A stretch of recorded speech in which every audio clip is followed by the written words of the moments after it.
To say that Mass Effect Andromeda is one of the most anticipated games of this year feels like a bit of an understatement. Mass Effect is of course a beloved series for a reason, and this kind of reboot, but not really, it's obviously not technically a reboot, but starting anew in a new universe with new characters and so on, moving on from the story that they've already told, is definitely exciting to a lot of players, including myself. I have to say, the very recent trailer that they showed was quite promising indeed, and now we have the system requirements for the game on PC, and they did indeed promise that we would be getting the PC system requirements soon, and they were true to their word. And let's begin, of course, with the minimum.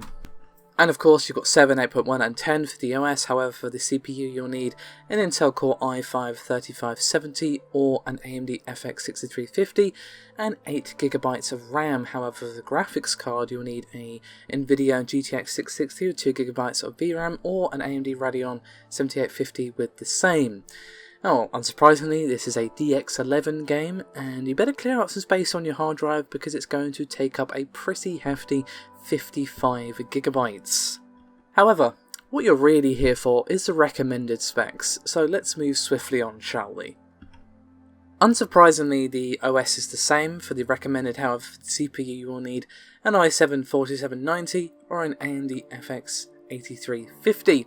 The RAM takes quite a jump here to 16 gigs, but I would say don't take that as set in stone just yet. We have seen, of course, a trend in recent years to overplay the amount of RAM required, so if you're unsure if your system can handle it with your amount of RAM, do wait for reviews and all that good stuff. However, for the graphics card, you'll need a GTX 1060 with 3 gigs of VRAM or an AMD RX 480, the 4GB variant. Again, 55 gigs of hard drive space required.